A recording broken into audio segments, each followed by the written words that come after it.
Estamos de volta com o programa Em Pauta dessa semana, falando sobre o pacote de medidas lançado pelo governo federal para tentar conter a crise econômica que assola o país. Essa eu acho que, professor Luiz Denardim, é a palavra mais correta a ser utilizada nesse momento, né? A crise está assolando mesmo o país, a gente está vendo demissões, estamos vendo empresas fechando as portas, né, ou reduzindo muito o quadro de funcionários, e talvez esse pacote de privatizações, de concessões, ainda não são privatizações, possa fazer com que, pelo menos na área trabalhista, as pessoas retomem seus empregos.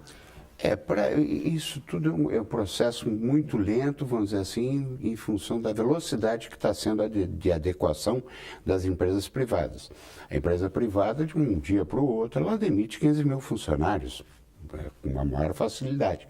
E um processo de licitação, até sua implantação disso na prática, isso vai ser muito demorado. Lógico, vai trazer uma reação, principalmente na indústria de construção civil, né? As empreiteiras vão ter, e como sempre estão tendo, né, vantagens com relação a esse tipo de medida. Agora, o importante é a filosofia disso, que é a filosofia de abrir um processo de possibilidade de PPPs, né, participação público-privada, trazendo a iniciativa privada para as atividades principais e, principalmente, um investimento naquilo que se abandonou. Tipo, vamos pegar um exemplo só, as ferrovias. Para te ir do Rio Grande do Sul até o Nordeste, tu tem 7 bitolas de trem. Bitola é o espaçamento entre os trilhos. Não há uma padronização, então tu não consegue. Tu vai um trecho, tu teria que mudar de vagão para ir outro trecho, e assim 7 vezes até chegar ao Nordeste. Isso é um absurdo. O transporte de carga, por exemplo, já que o senhor entrou na ferrovia, a América Latina Logística, ela tem problemas aqui porque ela opera Rio Grande do Sul e Santa Catarina, também parte de Santa Catarina, ela tem problema na cidade de Erechim.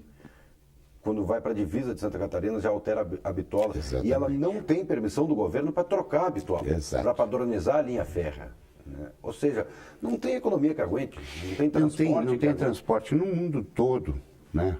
Eu que andei bastante na Europa, bastante de trem, tu vai desde Portugal até a Finlândia de trem, com a mesma bitola, sem precisar transbordar, né, fazer o transbordo, quer dizer, e aqui não, aqui tu não tem essa possibilidade, porque tu não tem nem transporte de passageiros, né? Algumas linhas fazem alguma coisa, mas se destruiu essa malha ferroviária que era importantíssima para o Brasil. O senhor acredita que essa malha ferroviária possa um dia existir, porque tem uma empresa chinesa querendo, com um projeto já apresentado, querendo fazer a velha transoceânica, ligando o Rio de Janeiro à cidade de Lima, no Peru. Ou seja, vai cruzar o país de leste a oeste. O senhor acredita que isso saia do papel? Se deixar o chinês entrar, ele faz. Se licitar esse tipo de coisa, se o governo se abrir para esse tipo de possibilidade, que isso é uma coisa extremamente positiva para o Brasil, eu acredito que sai, e acredito que é uma excelente medida, né? Nós precisamos ligar os dois oceanos. Por quê? Porque barateia o custo do transporte naval. Então, o custo do Brasil também diminui. Então, e se for feito pela iniciativa privada, melhor ainda. Vai haver sérios problemas de desapropriação, porque o Brasil é um país cartorial, então vão ter muitas dificuldades nesse sentido, mas se houver essa intenção, é um investimento fantástico. E não só nesse sentido, internamente nós temos que começar a pensar nisso e voltar ao sistema de transporte de massa para transporte de passageiros e transporte de carga. Para quê? Porque nós precisamos disseminar melhor essa produção que é centralizada em São Paulo, e essa produção agrícola do Mato Grosso, etc., do Rio Grande do Sul. Enfim, nós precisamos integrar o Brasil, né? Foi feito antigamente a política das estradas, criamos a Transamazônica, que está lá hoje abandonada total, né? Um projeto lindíssimo, perfeito, que não foi execuível, não foi executado, porque acharam que não era execuível quando estavam fazendo. O país tem algumas coisas que parecem piadas, por exemplo, falando da Transamazônica, da rodovia. A cidade de Manaus, capital do estado do Amazonas, você chega de carro na Venezuela, no Peru, mas você não consegue sair de Manaus para dentro do Brasil. Exatamente. Você é obrigado a sair para dentro do Brasil, você é obrigado a sair de avião. O Brasil, essas incongruências, né? A gente não entende, né? Como é que chegou até isso? Né? Por que deixaram chegar até esse ponto? Né? E não havia necessidade, poxa, eram investimentos pequenos, parte até foi feita, vão ter que restaurar tudo isso. Lá tem pontes que ligam nada a coisa nenhuma.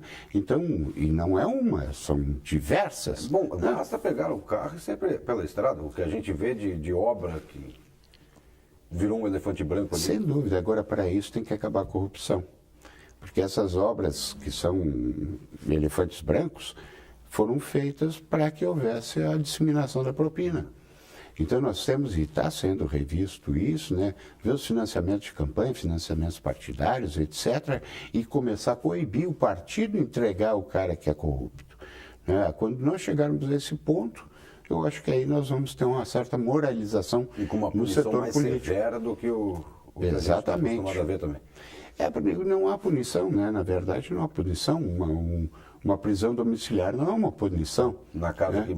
que eles moram. Porque eles moram com todo o conforto, com todas as facilidades. Ele não pode sair, teoricamente. Esse pacote de concessões anunciadas, já que a gente está falando aí de rodovia, a ideia são liberar 7.500 quilômetros de rodovias para iniciativa privada, o que também é muito pouco. Num país desse tamanho, 7.500 quilômetros, não é nada, não é nada. É uma ida, por exemplo, da ponta aqui do Chuí até Belém do Pará. Não é nada. Então, nós precisamos ter uma filosofia. E aí, dentro dessa filosofia de trabalho, se fazer um planejamento para todo o Brasil. Não do governo federal, porque quem conhece as necessidades são os municípios e o Estado.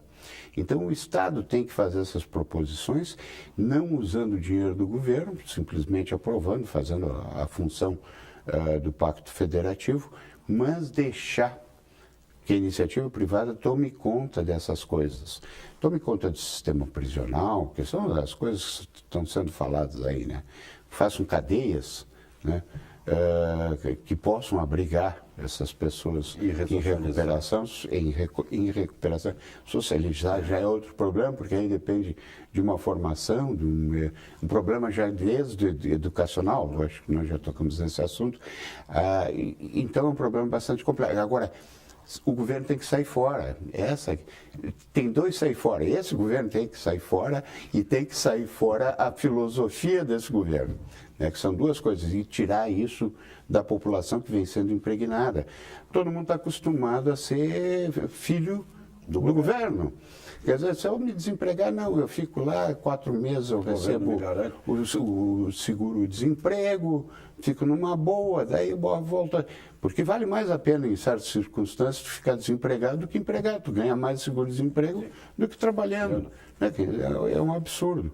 Né? Agora tá caindo na realidade. O governo está fazendo uma série de coisas aí, vamos dizer assim, antissociais, né? As pessoas são contra, como o processo esse de aposentadoria agora, né? Que é de uma violência brutal para essa geração que está estudando, principalmente aqui na Feivale, que está entrando no mercado de trabalho, porque vai me ampliar, jogar para frente a sua aposentadoria pelo menos em 5, 7 anos. Olha, 7 anos, um final de vida é muita coisa. Então isso tem que ser pensado. E também, no caso, a Previdência era para quebrar em 2018. Por quê? O INPS é a maior imobiliária do mundo. Não é do Brasil, é do mundo. Vamos dizer assim, instituição que tem maior número de prédios, de unidades habitacionais, de prédios, de fábricas, etc. E não se desfaz, precisa fazer caixa disso. Vende. Se ela vender num leilão só, ela quebra todas as imobiliárias que tem por aí. né? Então não pode fazer isso de uma vez, mas vai se desfazendo esse patrimônio, fazendo caixa, que ela não ia ter esses déficits que estão aí. Outro problema seríssimo que ninguém tocou ainda é o sistema orçamentário. Por que o governo trabalha em sistema orçamentário? O sistema orçamentário prevê uma dotação, que se chama, que é prevê uma receita, né? E dentro dessa receita tu pode fazer as despesas sendo essa receita realizada. Por que não um sistema de caixa também para o governo, para os governos? Quer dizer, arrecadou, tem dinheiro no caixa, faz a despesa. Ou faz de forma que tu possa pagar as prestações. Quer dizer, isso ninguém pensa. É trazer a economia doméstica para dentro do governo. Né? Não se gasta mais do que ganha. Exatamente. Esse é o grande problema do país. Na nossa experiência. Por essa questão de querer abraçar todo mundo. Exato. Na nossa experiência de governo, o que acontece? Tu estabelece uma dotação orçamentária e tem que ser crescente todo ano, porque senão dispõe com aquela secretaria e com os vereadores, e então todo ano se aumenta, né, o orçamento. O orçamento, pode observar, não tem um orçamento que diminuiu. Né? Todo orçamento é crescente sempre, esperando que aquilo se realize lá na frente. Nenhum consegue ser realizado. E ele é adequado no final para fechamento de contas perante o tribunal. Então, o que acontece? O secretário sai a gastar como se aquilo já estivesse dentro do caixa. E não está, aquele dinheiro não está ali. Por mais justa, por mais séria que seja o seu gasto, o seu empenho, ele não vai conseguir pagar depois aquilo lá na frente. Certo, falando, por exemplo, de cortes orçamentários, né, o governo anunciou que pretende, nos próximos 4 ou 5 anos, reduzir a Infraero a 15% do que ela é hoje. Né? Não vai deixar de existir, mas terá um tamanho apenas de 15% comparado ao que é hoje, justamente porque se viu como alternativa a privatização de aeroportos, que é um modal caro que o governo não tem mais condição de bancar. No mundo todo. Isso também vai dar uma ajustada nas contas do governo. Ajuda em parte, porque é uma participação também pequena. Agora, o que o governo sinalizou com isso? Ele percebeu o furo da bala, ou seja, o prejuízo que ele está tendo em manter os aeroportos. Quer dizer, isso não existe no mundo, nenhum governo no mundo que seja controlado por governo. Então ele tem que sair fora dessa encrenca que ele se meteu. Por quê? Tudo que o governo faz de serviço público é mais caro e pior. São raros os serviços públicos que são melhores do que a iniciativa privada atuando. Tá certo. Leonardinho, obrigado pela participação, obrigado mais uma vez por estar presente aqui. Mais um pouco, você já está batendo ponto aqui dentro da TV de Vale também, né? Da gente ter falado um pouco aí desse pacotão de medidas, como o governo tem chamado, e poder esclarecer a população se isso realmente vai dar ou não resultado, e isso na visão do economista, né, conceituado como o senhor. Bruno, eu quero agradecer a você e aos nossos telespectadores, né, a paciência em nos aguentar e principalmente nessa colocação de ideias que a gente tenta fazer aqui, na tentativa de abrir um pouco a visão das pessoas, né, para não se centrarem só no fato em si, mas nas decorrências, né, desse fato. E isso é que é o importante.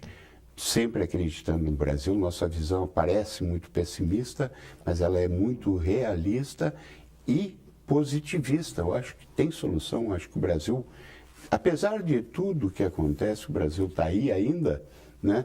E acho que o Brasil tem a tendência a crescer, se tornar o 4º país do mundo efetivamente, que nós somos em área. Então, acho que a visão tem que ser positiva, nós temos que acreditar e principalmente esses jovens que hoje estão nos assistindo, que invistam em si, invistam na iniciativa privada, criem trabalho, acreditem que tudo é possível. Assim o Brasil vai crescer. Tá certo. Obrigado mais uma vez, Leonardinho. Eu agradeço, Bruno. O programa em pauta desta semana fica por aqui. Nós voltamos na semana que vem com outro assunto para ser discutido aqui com algum especialista e, claro, para você poder tirar suas dúvidas em casa. Obrigado pela sua participação e até a próxima semana.